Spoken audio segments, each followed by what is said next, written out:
Hello everyone, welcome to a quick look at another cycling app. This is Intelligent Cycling.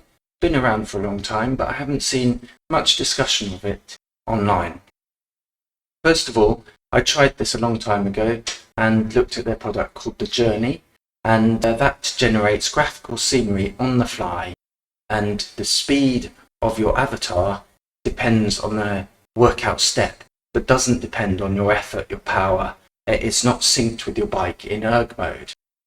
But they also offer another app called The Player, and that will sync with your bike in erg mode for the workout steps. So when the step goes up, the resistance on your bike will change.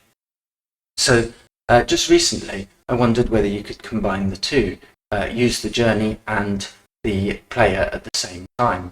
And so you can see my phone on the left of the screen, and you can see the desktop app behind me. And the desktop app is what I'm going to run the Journey on. So let's have a look at what they have.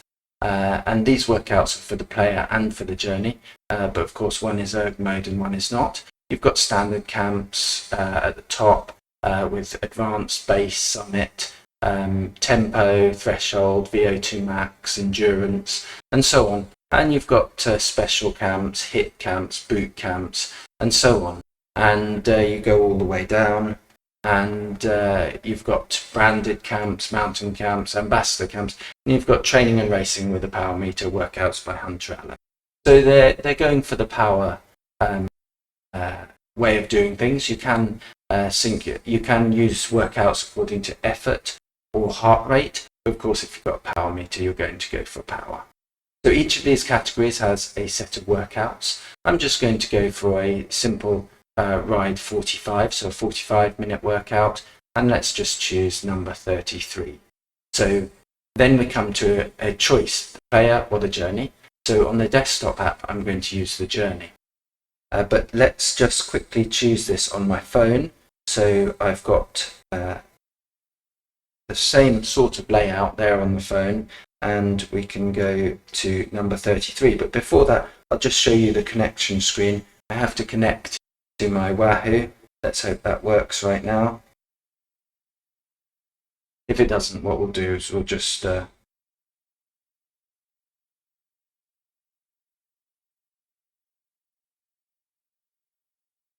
rescan and then we'll connect again.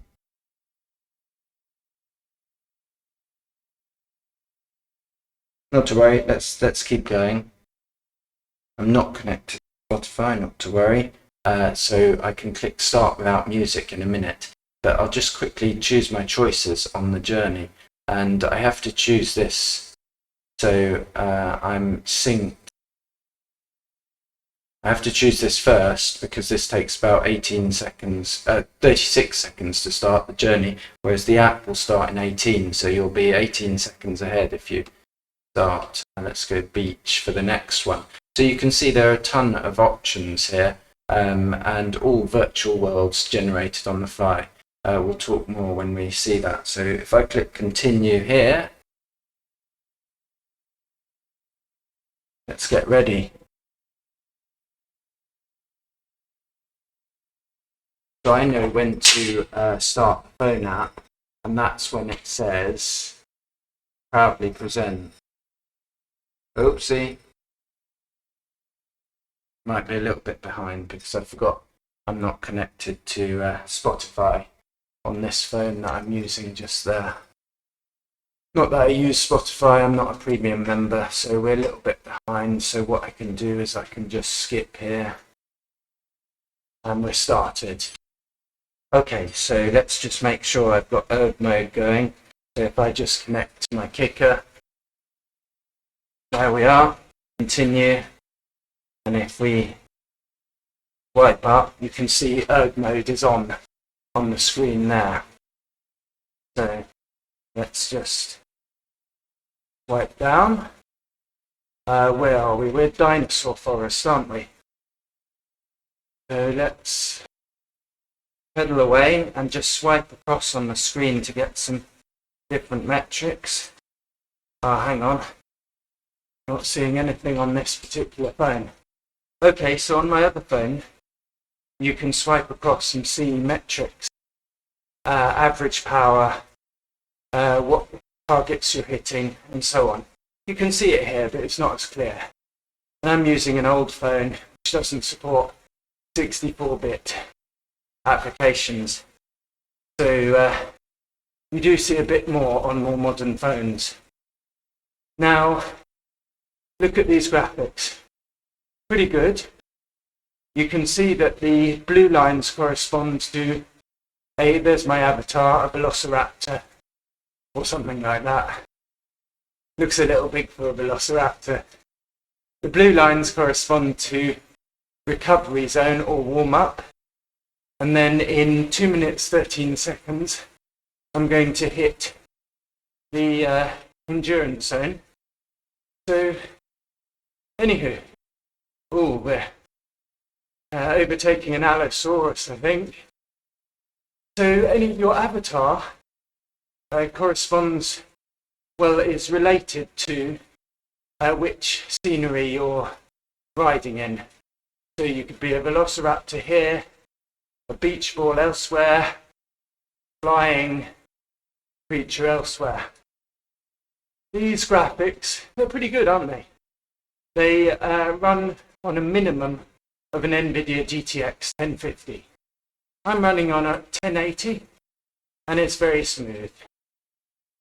We'll keep going a bit, maybe for 1 minute 20 seconds or so, just so you can see the changeover from one zone to another. And what we've got here, by running the two apps together, is the erg mode is working, and so I feel a bit more as though I'm immersed in this, rather than just, oops, I changed gear, silly. There's no point doing that on erg mode. I feel immersed in it a bit more than if you're just riding along and the journey is just travelling at a speed and you're not feeling the resistant changes. You do need erg mode, I feel, for this. So that's why you need to use both apps together. Now, it may be that at some point they offer a way of linking the two, because they have a commercial offering which allows you to ride with a ticket that syncs the two applications. So maybe that's coming in future, but as it is right now, what I can see, here we go, let's change before I finish that sentence. Now let's see what happens.